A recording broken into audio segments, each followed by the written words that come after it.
विधवा एक दर्द भरी प्रेम कहानी।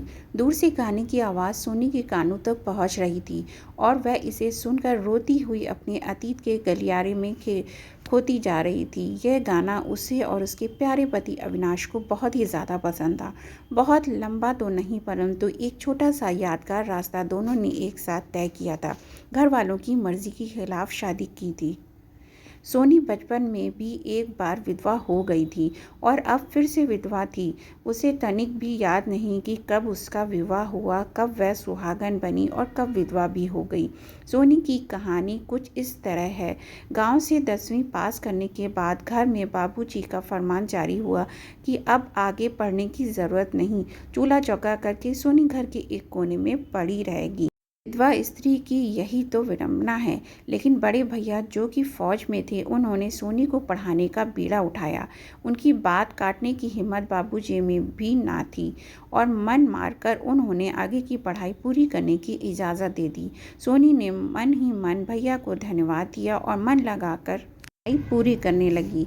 एक बार भैया छुट्टियों में जब घर आते हैं, भैया फौज में हैं और सोनी की पढ़ाई का पूरा खर्चा बाबूजी के हाथ में रख देते हैं। अब कॉलेज का आखिरी ही साल था। सोनी ज़ोर शोर से पढ़ाई कर रही थी कि अचानक किसी ने ज़ोर से बाहर के दरवाजे की कुंडी खड़खड़ाई और फिर भैया की आवाज़ आई। उन्होंने बोला कि सोनी जल्दी दरवाज़ा खोलो।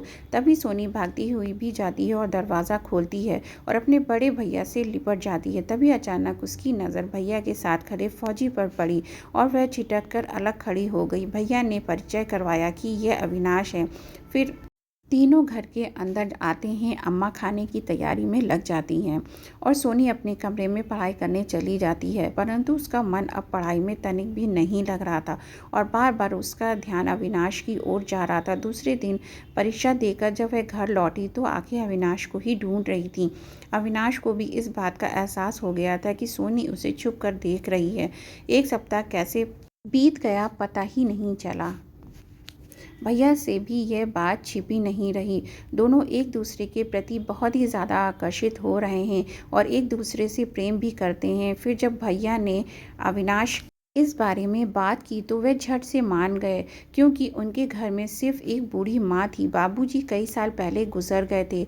भैया ने फिर अम्मा बाबूजी से इस बारे में बात की तो बाबूजी भड़क गए, क्योंकि सोनी बाल विधवा थी और अविनाश भी उनसे नीची जाति के थे। अम्मा बाबूजी ने अब घर में बहुत ही ज़्यादा बवाल कर दिया था।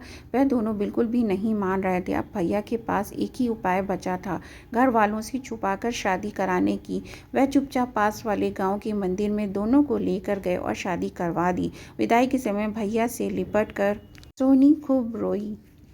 माँ और पिताजी के बिना सोनी को शादी करना बहुत ही अजीब लगा, लेकिन वह बचपन में विधवा हो गई थी, इसलिए वह अविनाश को नहीं खोना चाहती थी।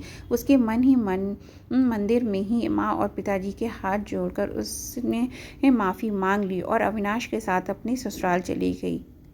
एक बेटे के जन्म होने के बाद सोनी अपने पति के साथ मैके आई तो उसके अम्मा और बाबूजी भी सब कुछ भूलकर उसे गले से लगा लिया। इसके बाद सोनी को एक बिटिया भी हुई। बिटिया जब 2 साल की हो गई तो हमेशा की तरह साल भी अविनाश जी छुट्टियों में घर आए थे। अभी 2 दिन ही बीते थे कि तार आ गया कि सीमा पर जंग छिड़ गई है। सभी फौजी तत्काल ड्यूटी पर लौटे। ना जाने सोनी को इस बार भी ऐसा क्यों लग रहा था कि वह अविनाश जी को अंतिम बार विदाई दे रही है। अविनाश जी चले गए एक मातृभूमि की रक्षा के लिए। हफ्ते बाद भैया घर लौट के आती हैं तो सोनू पूछती है अविनाश जी को कहाँ छोड़ाए, वह कहाँ रह गए। भैया कुछ नहीं बोल पाए, उनकी आंखें डबडबा गईं। सोनी अब समझ गई, परंतु वह एक भी न रोई, क्योंकि देश पर मर मिटने वालों की पत्नियां कभी भी विधवा नहीं होती, तो सदा सुहागन रहती हैं। Thanks for watching. Please like and share Uzma की आवाज़।